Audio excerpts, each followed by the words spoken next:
Assalamualaikum warahmatullahi wabarakatuh. Perkenalkan, nama saya Rivaldo Yoga Ramadan dengan NIM 25060511014. Saya berasal dari Fakultas Sains dan Teknologi, jurusan Teknik Informatika, Universitas Islam Negeri Malang, pada mata kuliah Kewarganegaraan yang diampu oleh Bapak Muhammad Kamilus Zaman. Pada kesempatan hari ini, saya akan memaparkan materi mengenai geostrategi Indonesia, yaitu bagaimana bangsa kita memanfaatkan posisi geografisnya sebagai kekuatan utama dalam menjaga kedaulatan dan mencapai tujuan nasional. Sebelum kita masuk lebih dalam, kita pahami terlebih dahulu pengertiannya. Geostrategi berasal dari dua kata, yaitu geo, yang berarti merujuk pada ruang geografis, bentang alam, dan posisi suatu negara di permukaan bumi. Yang berarti itu di lingkup ruang atau wilayah. Yang kedua, dari kata strategi, yaitu seni dan ilmu menggunakan seluruh sumber daya, yaitu militer, ekonomi, politik, untuk mencapai tujuan nasional. Geografis Indonesia adalah metode kita dalam memanfaatkan konstelasi geografis negara kepulauan ini untuk menentukan kebijakan dan sarana dalam mencapai cita-cita nasional.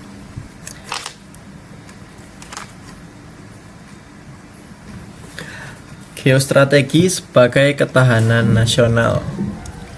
Sifat unik dari negara lain itu menggunakan geostrategi untuk perluasan wilayah, yaitu ekspansi. Namun, Indonesia menggunakan untuk memperkuat ketahanan nasional. Konsep Tanas kondisi dinamis bangsa Indonesia yang berisi keuletan dan ketangguhan. Unsur-unsur utama Tanas yaitu yang pertama keuletan, kemampuan bangsa untuk bertahan menghadapi tekanan. Ketangguhan yaitu kekuatan untuk bangkit dan berkembang meski menghadapi ancaman, gangguan, hambatan, dan tantangan.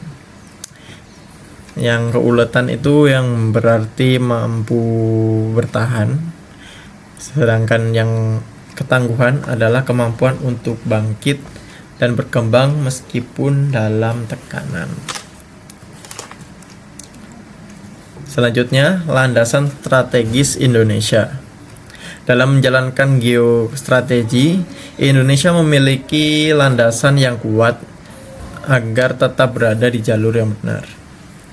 Yang pertama, ada landasan IDIL Pancasila, yaitu menjamin bahwa strategi kita tidak melanggar kemanusiaan dan keadilan. Nah, yang berarti landasan ini yang menjadi pedoman nilai dan moral untuk landasan strategisnya. Yang kedua, landasan konstitusional, yaitu UUD 1945, memberikan mandat untuk melindungi segenap bangsa dan seluruh tumpah darah Indonesia. Yang berarti landasan konstitusional ini memberikan arah dan tujuan bagi negara. Yang ketiga, landasan visional, yaitu wawasan Nusantara, dengan cara pandang bahwa Indonesia adalah satu kesatuan utuh, yaitu dalam segi politik, ekonomi, sosial budaya, dan pertahanan keamanan, yang tidak boleh terpecah oleh sekat geografis.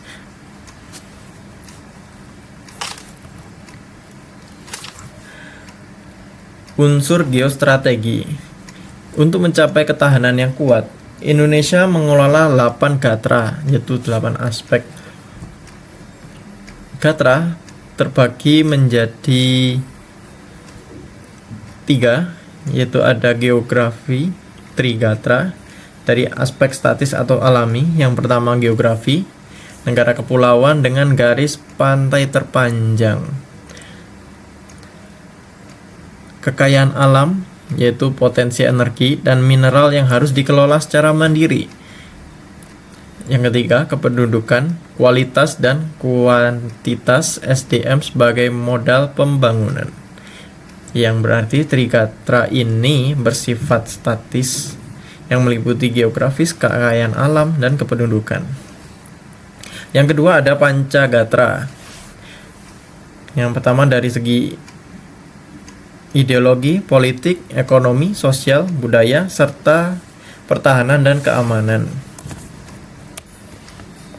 Contoh aktual yang pertama yaitu pemindahan ibu kota Nusantara IKN.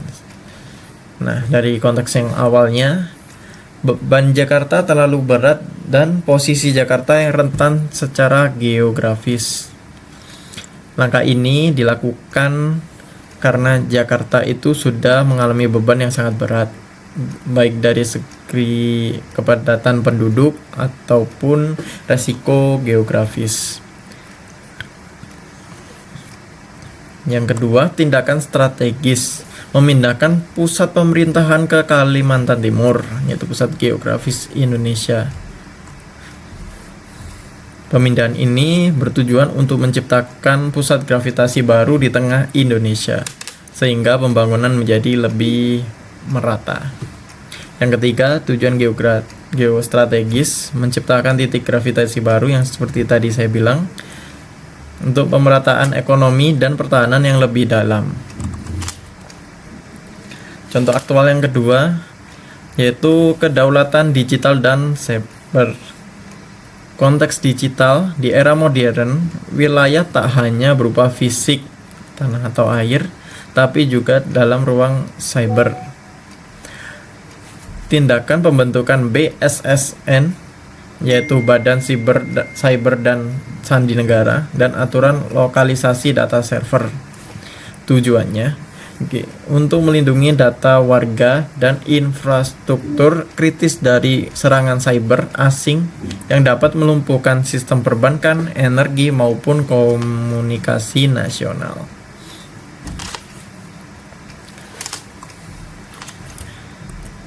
Kesimpulannya, geostrategi Indonesia adalah pedoman untuk survive, yaitu yang artinya cara gimana Indonesia itu terus untuk hidup.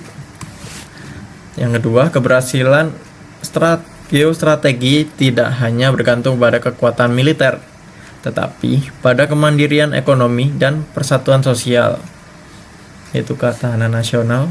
Yang ketiga, mahasiswa dan generasi muda berperan sebagai penggerak dalam memperkuat tindak aspek Astagatra tersebut melalui inovasi dan teknologi. Terima kasih. Sebagai penutup, geostrategi Indonesia itu merupakan pedoman yang penting bagi bangsa kita untuk bertahan dan bersaing di tingkat global sekarang. Keberhasilan strategi ini tak hanya bergantung pada kekuatan militer, tapi juga pada kemandirian ekonomi dan persatuan sosial dan kualitas sumber daya manusia. Baik, terima kasih. Sekian dari saya. Wassalamualaikum warahmatullahi wabarakatuh.